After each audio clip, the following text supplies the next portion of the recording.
And if you have kids, you know that most every teenage phase is hard, but this is the discovery phase where we try to figure out who we are, what we represent, and where we fit into this life, right? We all go through that. And when I started to feel lost in myself, like, who am I? What do I represent? Where do I fit in this life? It was actually the old man, that crazy old drunk guy, and his words that came back to my mind. The sooner you figure it out, the better off you'll be. Change is hard. But my question for people now is this: who really is your herd? So if you're hanging out with the wrong herd and you're being your true authentic self and they cut you out, you're clearly with the wrong herd. It's not your fault for being your authentic self. You should absolutely 100% be who you're going to be and represent what you're going to be representing. And if they cut you out of that, you need to find a different herd. It's really as simple as that. And so when I was being cut out of these different herds growing up, not fitting within the social norm, as a teen, if you saw a picture of me, you just wouldn't even believe it's the same person. I had both nostrils pierced, earrings all the way down my ear, the chains, Oh, wow. The hair just went down to my waist. It was just, I look back at pictures and I think, hell yeah. That's who I was. I was not ashamed of how that turned out, even though it's lonely sometimes by myself. But my herd was out there, and my herd was small, but my herd was there. And I was okay with that. In some way, in a long fashion, this is the person that you're talking to today.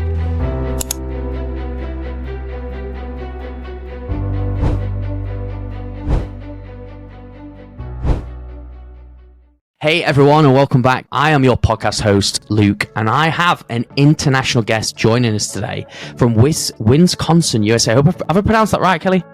Wisconsin. I am so see what I mean? I just had to get him in there to sort of help us out. But look, I'm really excited. Not just because Kelly has shared already a bit about his story, and I'm obviously super excited for you guys to hear what he's been going through. But he's a transformational coach who's been in the industry for 30 years. But actually, he was saying, because he's at a very young age of 54, almost 55. I want to say that he's been in personal development all his life, which I think is something that maybe people have not been exposed to, but you could be at a stage in your journey where you've been exposed to that all your life as well. So we're going to really tap into that. He runs a coaching program called Find Your Fire.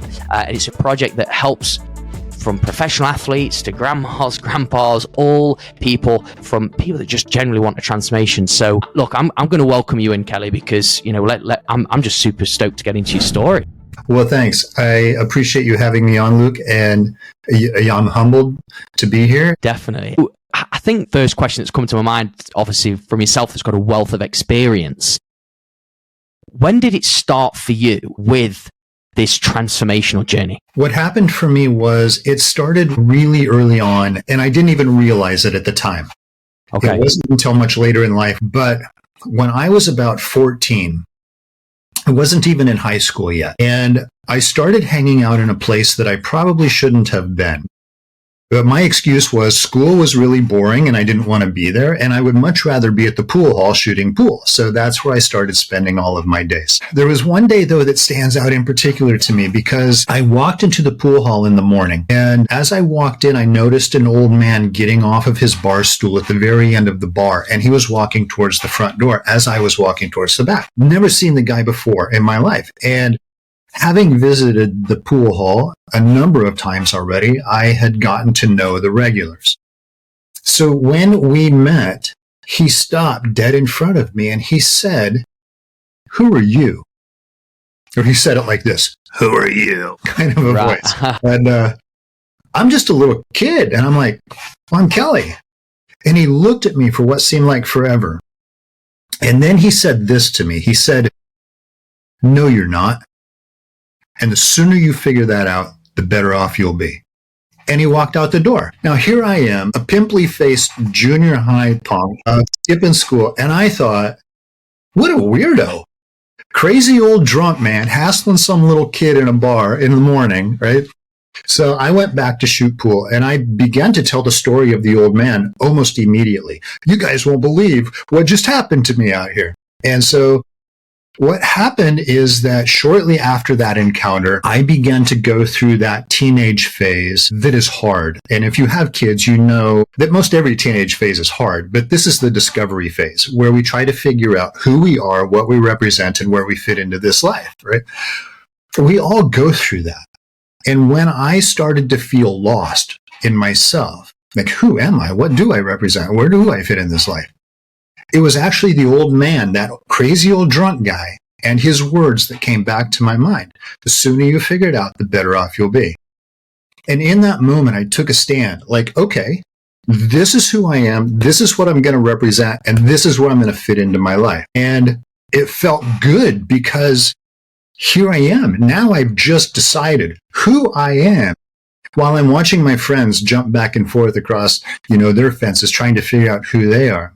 But the reality is we go through these stages in our life. All of us do. We have to reassess, reevaluate, reinvent ourselves and discover who we are, what do we represent, and where do we fit into this life. I'm going to be 56 here coming up in a couple months, and I still go through these stages. My oldest client is 78. He's still going through these stages. And every time that happened to me, it was the old man and his words that came back to me. The sooner you figure it out, the better off you'll be. And he was 100% right. That crazy old drunk man in the bar on Tuesday morning or whatever day it was, actually was a lifelong tool for me to help me through all of these stages in my life. So I think that would be the start of my development or my growth or my setting anchors as I become who I need to become. Didn't realize it at the time. It wasn't until much later in my life that I realized that crazy old drunk guy wasn't so crazy after all. So I think that's where it started. That's insane. That is so good, Kelly. Thank you for sharing that. But the fact that, this is now going on 40 plus years that story still gets told. It's that lifelong tool that has shaped you. Obviously, his parents as well. You say his kid's 14 years old, sort of. You can't, like you say, you're in the discovery phase. You sort of find out what you like, who you are. In that moment that sort of got hit at you, what did you feel in that moment? I know you said, what does this old man know? You're crazy, all that kind of stuff. There must have been something inside of you that you must have felt that way because it stayed with you. Well, and yes, because I had kind of always been the person who goes full in. Like if I'm going to do something, I'm just going to go all in. And it's gotten me in trouble a lot of times. But at the same time, when I say who you are and what you represent and where you fit into this life, when we do that through our life, are we right in every instance? No, not at all. Sometimes we're going to miss the mark in deciding who we are. Maybe that's not who we are really, but that's who we feel like we are at the time. And that's okay. That's natural. And then you can course correct as you go. Yes. But take a stand, like this is what it is. And so when I took a stand and this is who I am, this is what I'm going to represent, it was definitely not in the social norms because I played guitar as a kid. I started very early. So by the time I was 14, 15, 16, I was already playing in bar bands because I was very good at it and ended up with actually a record deal later on in my life. But awesome. It was, growing my hair out and, giving myself self-tattoos on my hand and dressing like people didn't dress at the time in the mid-'80s, right? It was who I decided that I was going to be was not following the pack. And I was okay with that. I was okay with, stepping out of my boundaries to become who I believed that I should become. And I'm reminded of a story by, what is his name? Robert Sapolsky. So Robert Sapolsky is an animal biologist, studies animal behavior. And he loved zebras for whatever reason, but he used to say that zebras are supposed to be camouflaged. But if you look against, the savanna backdrop, a zebra is definitely not camouflaged. They stick out like a sore thumb, right? Yeah.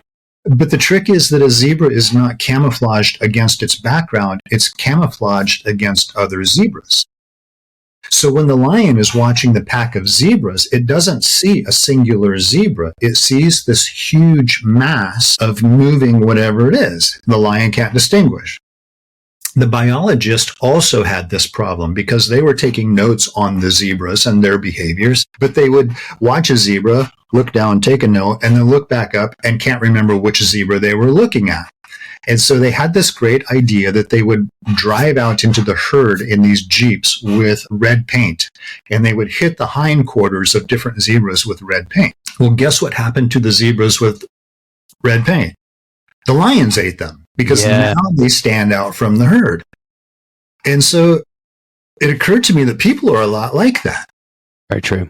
We want to just camouflage ourselves within the herd. We want to maintain this status of acceptance. You see, acceptance is our salvation in a lot of ways. I mean, think about people who go to work on a 9 to 5. You must be accepted by your company, otherwise you're going to get cut. People who hang out, a young kid who hangs out with his friends, you have to fit into that mold. And if you don't, they're going to ostracize you from that group. Even we as adults have to fit in with our peer group, because if we don't, then we get left behind by our peer group. So acceptance is literally survival, figurative or literal. And the same is true for zebras. You must accept the herd. You must become part of the herd, or you risk being eaten by the lion. And as people, we need to be accepted by the herd or risk being eaten by the lion. But my question for people now is this: who really is your herd? So if you're hanging out with the wrong herd and you're being your true authentic self and they cut you out, you're clearly with the wrong herd. It's not your fault for being your authentic self. You should absolutely 100% be who you're going to be and represent what you're going to be representing. And if they cut you out of that, you need to find a different herd.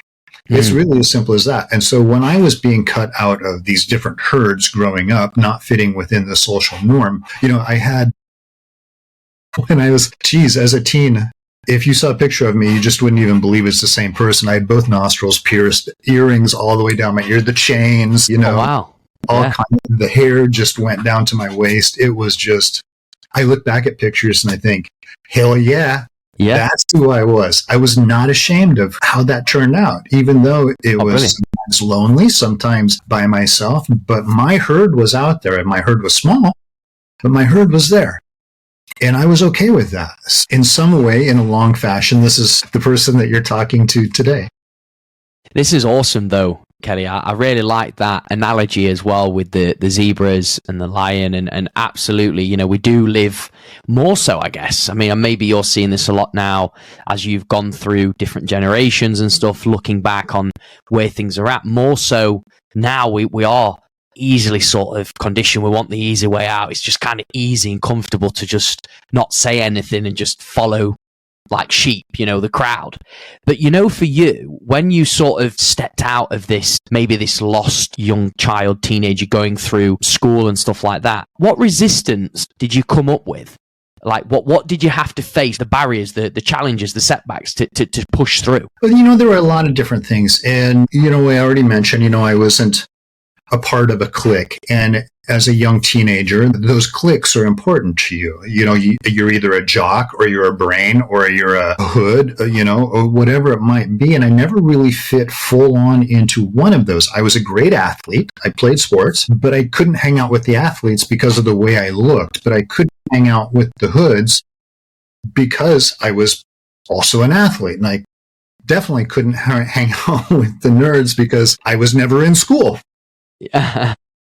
I never really did fit in with a clique, but there were like 3 or 4 people that I grew up with who also didn't fit in with a clique. And so we started like the Breakfast Club, like we bonded super tight. And I am still great friends with a couple of those people. And in fact, I had a conversation with one of them last night, and it's been years and years and years. And that's how tight that bond was. And so it's about, finding your peer group. And then, in skipping school all the time, and I got into a lot of trouble in school. Not bad trouble. I mean, I didn't damage property. I didn't ever hurt anybody. I was just one of those ornery, mischievous kids. And I ended up with a lot of detention hours. They wouldn't give me my diploma until I had served, it was 100 and some hours. I don't remember. But I served maybe 3 of them, and they were like, go away. just get out, just go away. And so I graduated high school barely. And I think I graduated because they just wanted me gone. Wasn't going to go to college because I already knew everything. And because I was already playing in the band, so I was going to be a rock star. My other life choices were a rodeo clown or a stuntman because I love the danger aspect. I love putting myself sort of on the edge of things. Those never panned out. The rock band, ended up breaking up, and even though we had a record deal, sort of fell through. And when that happened, I was in my early 20s, and I was dating who is now my wife. We've been married 32 years now. Yep. Nice. And when this happened, when the breakup happened with the band, and this is what I've always done. And I said to her, I'm lost. Like, I don't know what to do. I have nothing, right? I have no plans for a future other than now rock star. That's not working. Yeah. And she said to me, well, you love kids and you love music. Why not be a teacher?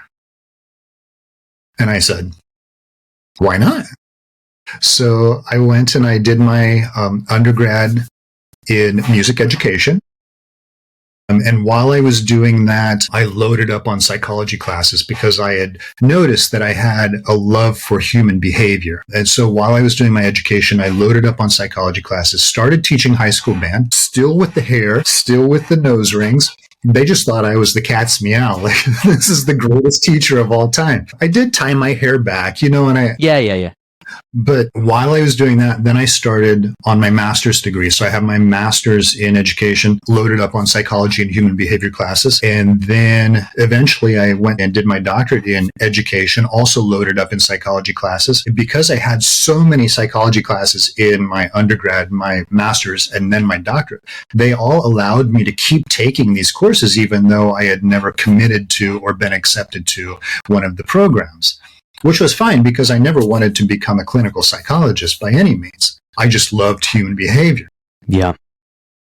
Which is really the ironic part of the whole thing, because here I am, a doctor of education who barely got out of high school. Hey guys, are you feeling burnt out or wanting a quick break away from the daily grind? Well, our friends over at Cyro Boca Place offer the ultimate destination for those seeking a blend of luxury wellness, adventure, and restoration. If you know me, you know I'm fully invested in health and well-being. So if you don't prioritize yourself first, how are you supposed to be showing up for others around you? Looking for an experience like this, head over to www.cyrohotels.com. And I look back at that time and I think, all of those moments in my early years where I just did not give up, just take one more step, just keep going one more time. I actually just did a video of this. Like when you're watching a movie and there's the hero of the movie, maybe it's Rocky Balboa, maybe it's Captain America, whatever, and they're getting beat down. And we watching the movie, we say, no, keep going. You have to keep going. Get up, Rocky. You have to get up. Keep fighting. That's kind of what I was doing. Each point throughout my life, every time somebody would try to knock me down and push me down, maybe it's just plain stubbornness that, just take one more step, just one more.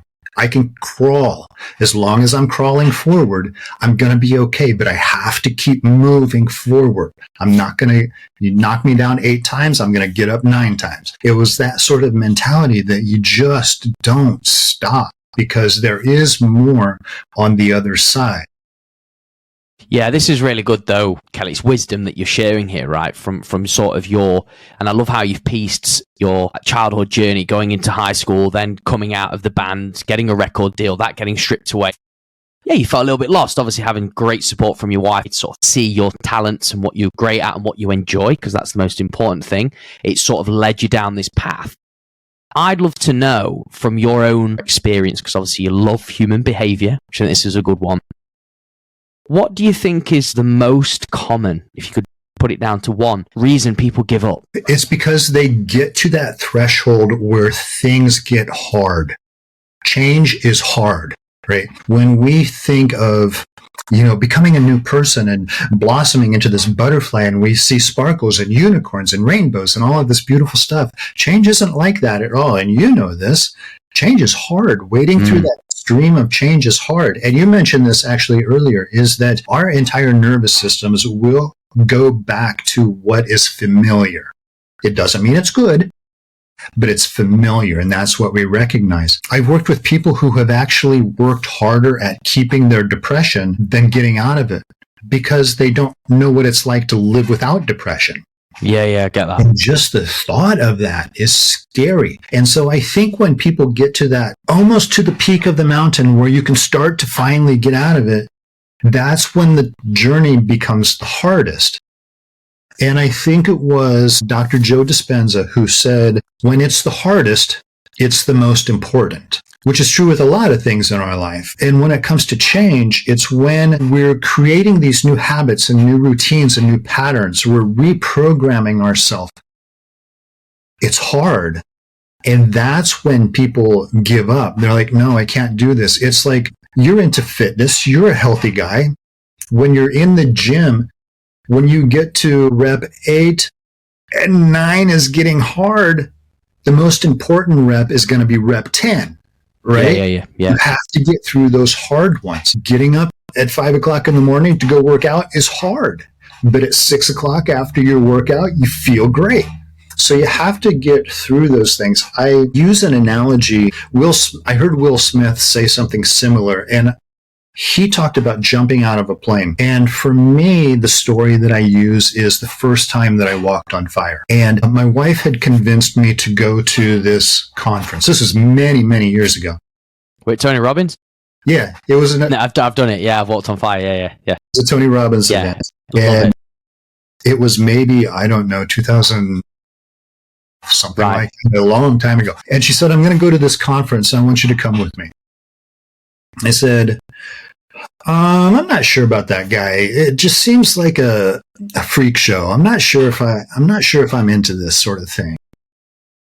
And she kept asking me. She said, I think I'd really love for you to come with me. I don't know. But she kept asking, and being the good husband that I am, finally I said, okay, I'll come with you.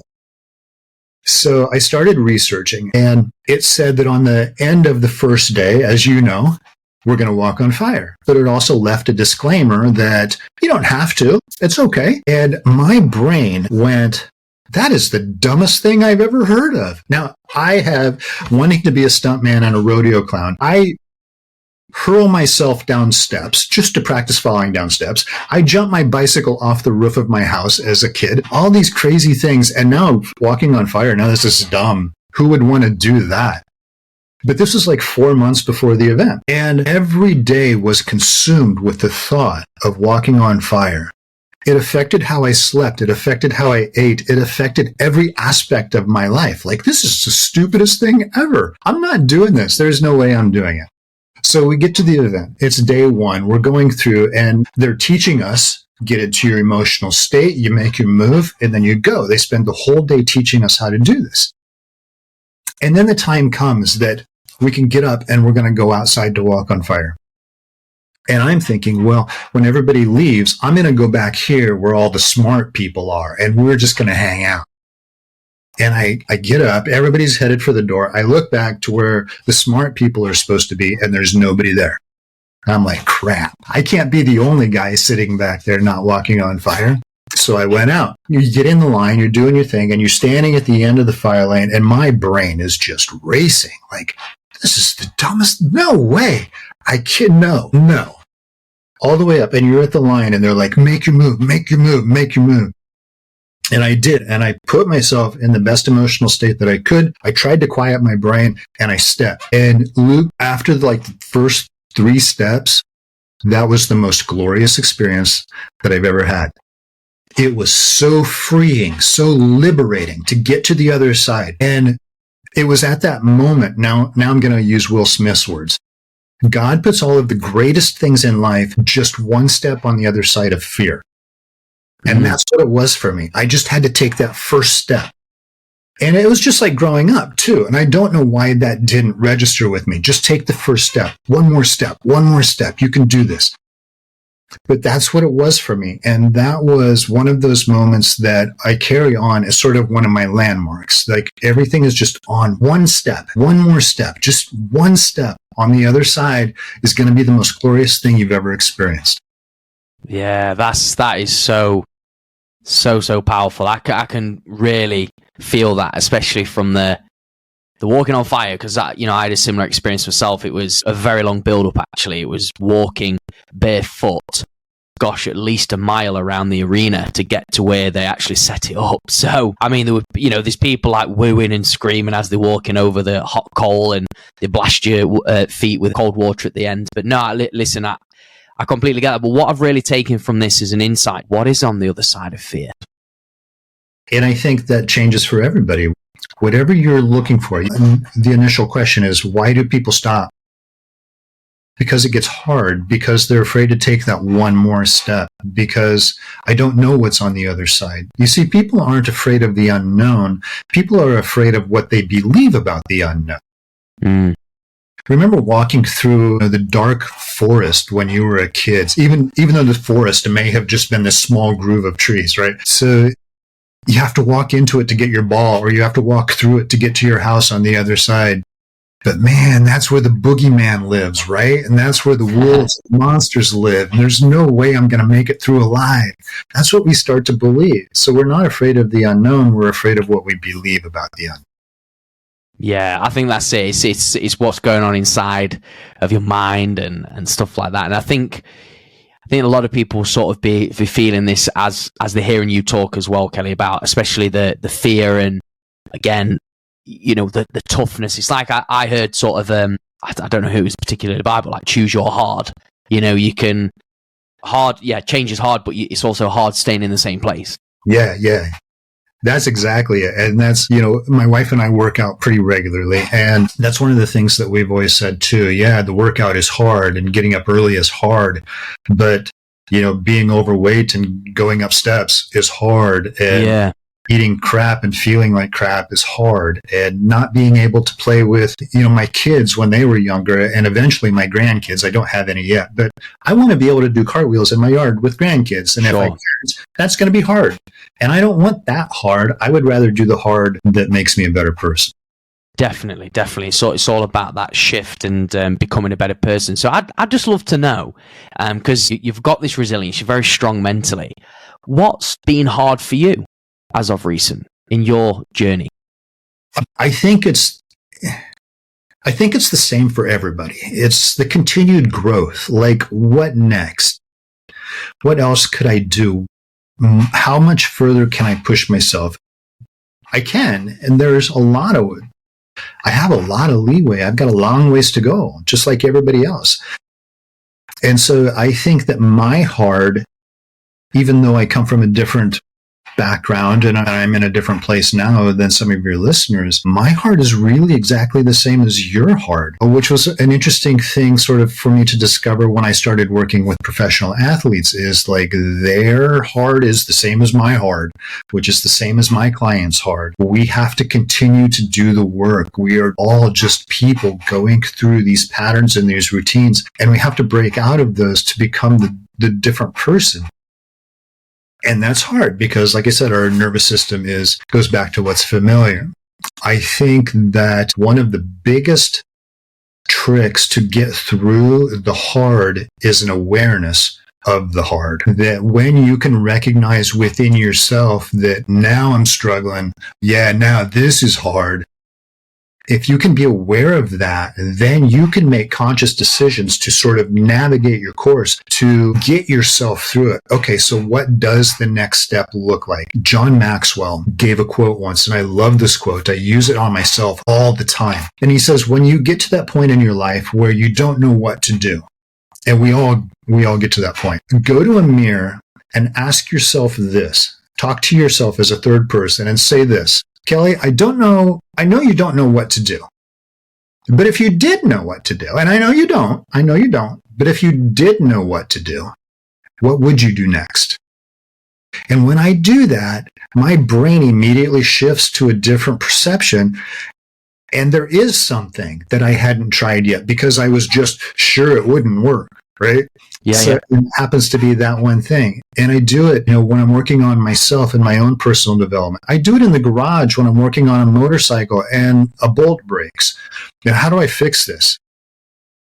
I know you don't know what to do, but if you did know what to do, what would you do next? I'm like, aha, this tool. Let's go get it. And the same is true for us too. It's fair to stop, take a step back. I know you don't know what to do, but if you did know what to do, what would you do next? And some of the hardest decisions that we've had in our life actually show up. Once we've asked that question, the answer shows up. Yeah, that's a great frame. That is for somebody mentally, that's in a bit of a cloudy space, clogged up, sort of feeling pretty low, deflated, not really sure where to go next. Being able to sort of extend the possibility of, if you did know, what would you do? I think is really great, because your brain wouldn't be thinking that. It wouldn't be programming that, because it's all automatically going safety, like pulling you back down. So I'd love to know really from your side as well, Kelly. Obviously, you kind of shared a little bit about what's hard for you, and I agree with that. I think we all will have hard moments and continually have hard moments, but it's that pushing through, showing up. When times get tough for you, what keeps you going? What is my why, in other words? If that's what you want to say it is, absolutely. And that's a big question, because I ask my clients the same question. For me, my why is to show up for those around me, primarily my wife and my kids. And then secondarily, as my circle gets bigger. See, we always say that personal growth isn't about us. It's about everybody else around us. Now, honestly, it is about us. I want to be a better person than I am today. But at the same time, more importantly, really, my wife needs me to be a better husband than I was yesterday. And I'm a pretty good husband. I mean, we've been married 32 years, so something's working. Oh, yeah. But she needs me to show up a little bit better. My kids, even though they're grown and gone, need me to be a better dad than I was yesterday. And I'm a pretty good dad. My kids turned out pretty okay. But they still need me to be a better dad. My friends need me to be a better friend than I was yesterday. My clients need me to be a better coach than I was in our last session. I need to continue to show up so that I can build everybody else up. That's what drives me. It's not for me to become better. I mean, and like I said, it is, but I need to become better so that I can make everybody else better. Now, there's a story that I like to tell too, is what you don't see on the camera is behind the camera is a giant whiteboard on my wall. And on that whiteboard, I have little notes to myself. And sometimes I'll put small little quotes for myself up there, just as my own reminder. I need reminders as much as anybody. Yeah. And one of them right here says, "What is your slow elk?" Now, let me explain what this means. I grew up in the Nebraska, South Dakota area where the Indian reservations are very, very poor, completely poverty stricken. And there's a thing called slow elk hunting. Now, slow elk is essentially a cow. So in the middle of the night, the young men would get together and they would go out and hunt slow elk. In other words, they would shoot somebody's cow, load it up into the pickup, and bring it home. They would spend the rest of the night butchering the cow and then delivering packages of meat to everybody in the town, so that these people who are starving now have something to eat. Now they can survive just a little bit longer. And I think, these young men are risking their own livelihood. They're risking freedom if they get caught. They're risking, depending on what rancher they're stealing the cow from, they're risking their own lives. And so my question I ask myself often is, what is my slow elk? What is it that I lay on the table? What am I sacrificing so that the rest of my village can prosper? What is my slow elk? And so I ask myself that and think, what really am I laying on the table? What really am I sacrificing? If anything, it should be something. If you're not, you should reevaluate so that you can provide. So that's, that's a long story of what drives me, what keeps me going.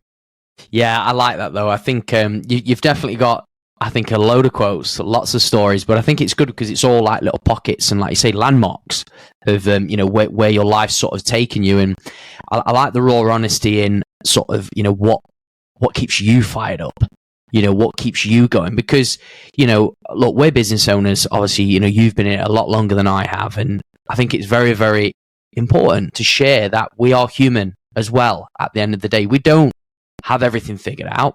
We are not superior.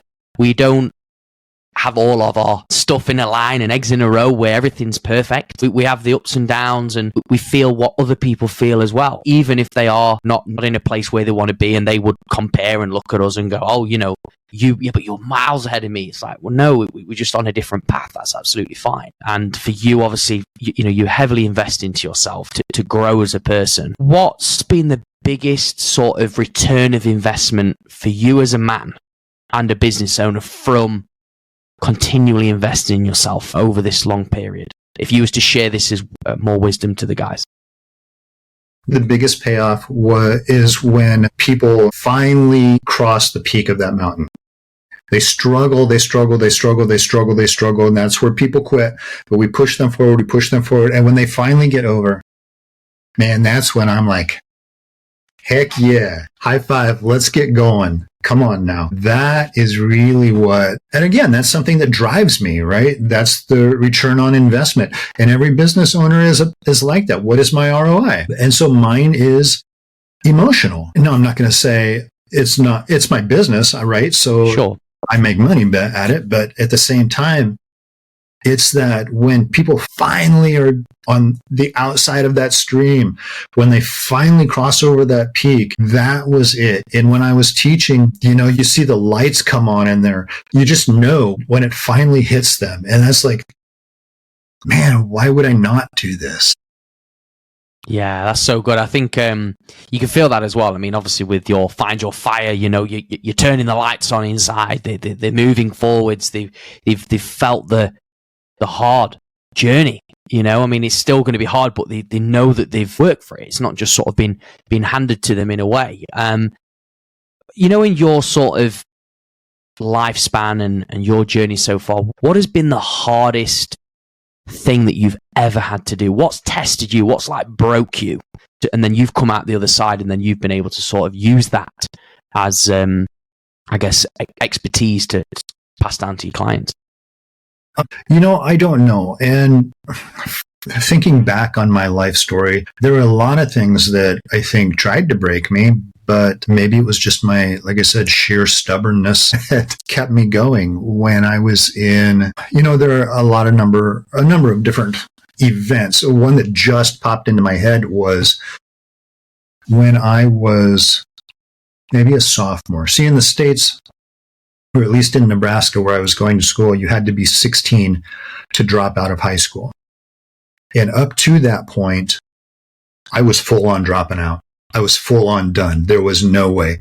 I was absolutely 100% done. I wasn't going to school most of the time anyway. I just as well go do something else. But it was just before that moment when the principal called me into his office. And he said, Kelly, I think it would be in everybody's best interest if you considered dropping out of school. And it was at that point when my brain, I didn't say it, but my brain went, hell no, I'm here. I'm staying just to spite you and for no other reason. And I did. I stayed in and, like I said, barely graduated. And now I'm a doctor. But it's moments like that. And like I said, there are a number of them where people just try to shut the door on me. And that's okay. Yeah, that's fair. You can do that. I can't control the fact that you just said that to me. I can't control how you feel about me or any other instance in my life. I can only control how I respond to it. And I am not stopping. I am not giving up. There is no way. I'm just going to keep going. And am I always going to make the right decisions? No, I'm going to mess up a lot of stuff, even in the rest of my life. Where I think I have it figured out for the most part, I also know that I very much am going to screw stuff up. And that's just the reality of it. A lot of that stuff I'm not going to be able to control. I'm only going to be able to control how I respond to it. That's a good piece, actually. Really good piece, Kelly. Thanks for sharing that, because, it's not about sort of like running up loads of mountains and staying out there for 7 days to have a moment that broke you. That even at that time when someone's, in a way, you may feel backed into a corner. You may think, okay, this is it. I've got to give up. If somebody else is saying it, that's me sort of defining my life, right, in a way. But you've kind of gone against the grain and go, okay, that's absolutely fine. I'm sure, again, guys listening will relate to this. They've probably had people, even friends or close family people, say to them, look, you're never going to make it, or why are you bothering doing that? So from all of this sort of experience, and obviously you've had multiple coaches, you really are, I can tell you stand on this and you're proud of this, which I think is brilliant, by the way, because I stand for that in coaching, to continually invest into yourself, because you'll always become, if you want to say 1% better, or there's a shift there. Is there a coach or some experience or room that you've been in or event that you've been to where there's been a specific moment, exercise, anything that really stands out for you that I guess gave you a sort of, like when you were talking about that old man, that drunken man where he just sort of caught you off guard in a way, I guess. Was there ever a moment like that for you in your coaching world? I think a lot of them, and there isn't one that stands out. Of course, the fire walk was one of them. But we've gone to a number of different things. And I think that all of these events, whether we're going to see Andy Andrews or Dr. Joe Dispenza or Tony or whoever it might be, we soak all of that in as a sponge and allow all of that to sort of accumulate into a whole where we are able to then dissect and create from that our own sort of philosophies. And we've written our own methodology, and that's sort of how this happens from, all of my educational coursework and our experience. My wife comes from a corporate background. So while I'm working on my master's and doctorate in education, she has her master's in organizational behavior. We are both certified coaches. We're both certified in a number of different things. For me, NLP, I'm an EMDR practitioner. We approach what we do as a profession, which I think a lot of coaches don't anymore. But because of our backgrounds, we require a certain amount of our own professional development. And so that's where all of these extra things come in. Because of our background, we don't, we're not strictly Tony people. We're not strictly whoever people. We take it all in and then learn something from all of them. And what's interesting is that most all of them find their own principles based in the old research of psychology and human behavior. They just have found new ways to decimate or propagate this information to whoever their audience is. And we sort of do the same thing. It's all still based on the old teachings with the new research, of course, but we sort of find our own way to disseminate, that's the word I was trying to get earlier, to our own audience so that it makes more sense for them instead of, just quoting the experiments done in the 90s. That's, nobody wants to hear that. And I've written my own research because of my education, and I don't want to write like that. Yeah. That's boring. Nobody wants that. And so we try to make things lively and more fun and easier to digest for people. So no, I don't know that there is a singular sort of specific thing that really stands out as a pivotal moment. Rather, it's the culmination of all of those. Well, you've done a lot though, Kelly. I think that's the main thing. You've continued to do. So I just didn't know if there was a moment like you did when you had that drunken guy literally sort of in your face going, "Who are you?" That kind of thing. Because there is those moments, through your life where maybe at the time you don't necessarily know it, feel it, think it's going to shape you or change things, but that really did. So I'd love to know then. So look, you've got an abundance of knowledge, wisdom, everything like that. I'd love to know from your point of view, this is like now, I guess, you stepping outside of you and looking at you. What would you say your unique ability is as somebody that guides people?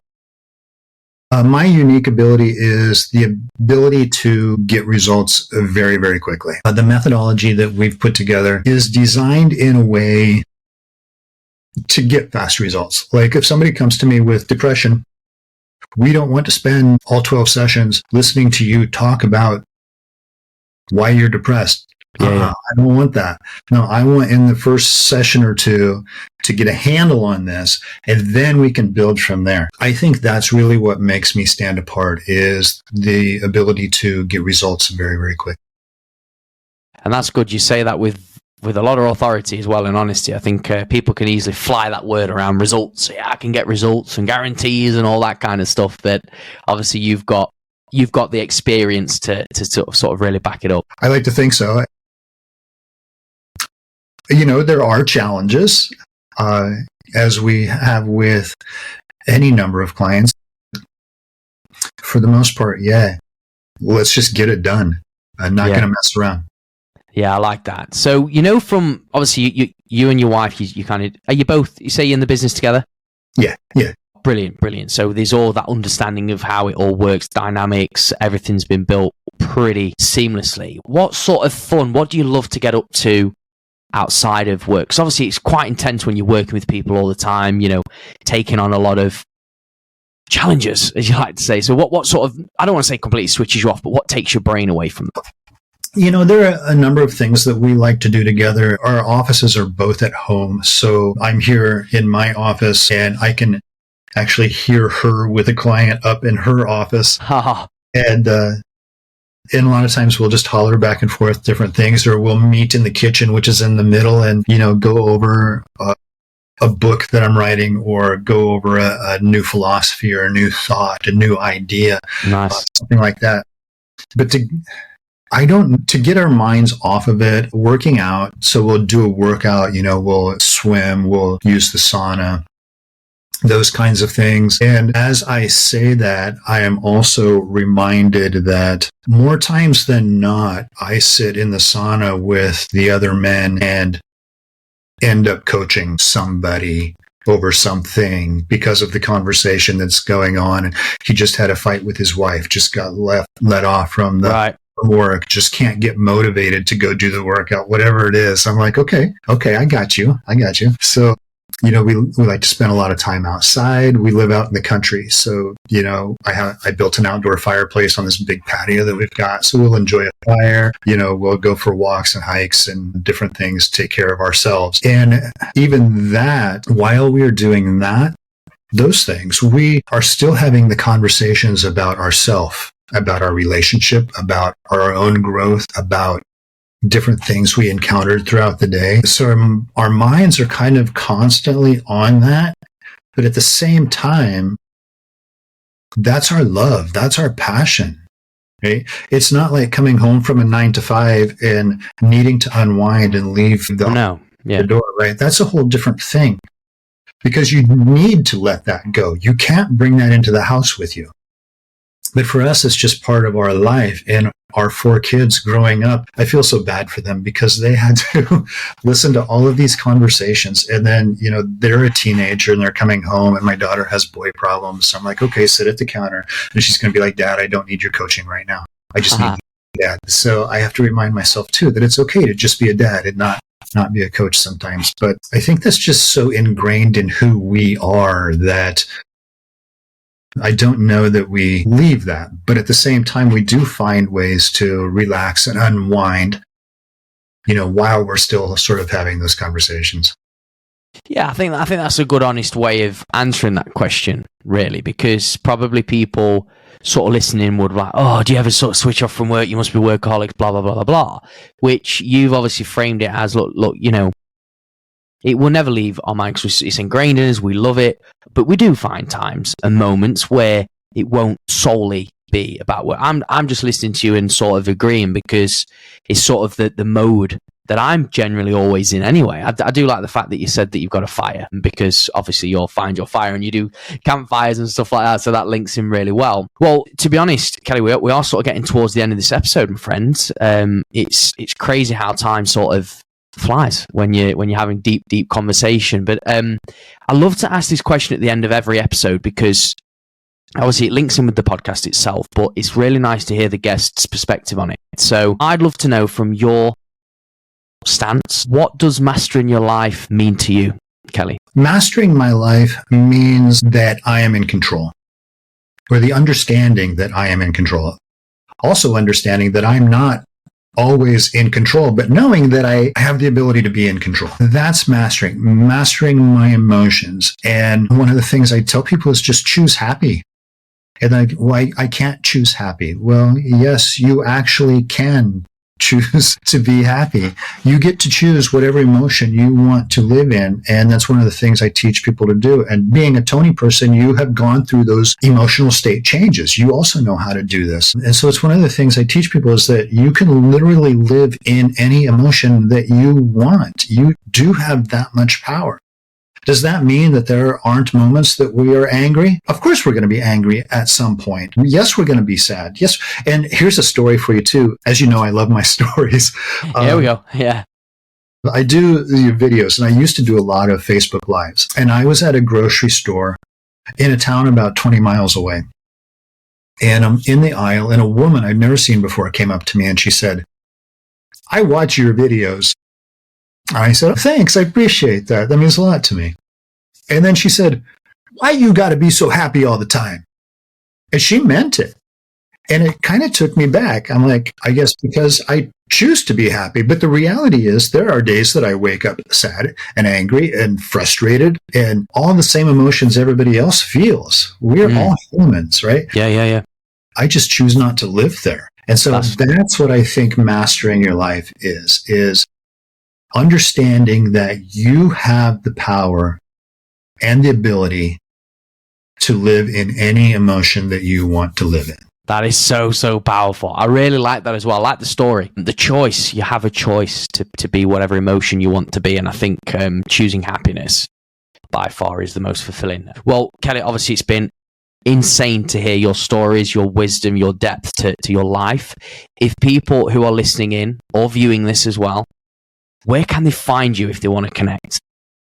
The easiest direct way is to just go to projectfindyourfire.com. From there, you will see resources, products, coaching, all kinds of information. You'll also have access to our social media links, our Facebook pages. I am just getting started on LinkedIn. And so I'm still trying to build that one up. But that link is there also if you'd like to connect that. Brilliant stuff. Well, we will make sure that everything is in the show notes so people who tune into your episode can go and find you, chat to you, and not be a zebra. Don't be a zebra. But look, I just finally want to say, Kelly, thank you so much for spending time with us today on the podcast. All right. Thank you, Luke, for having me.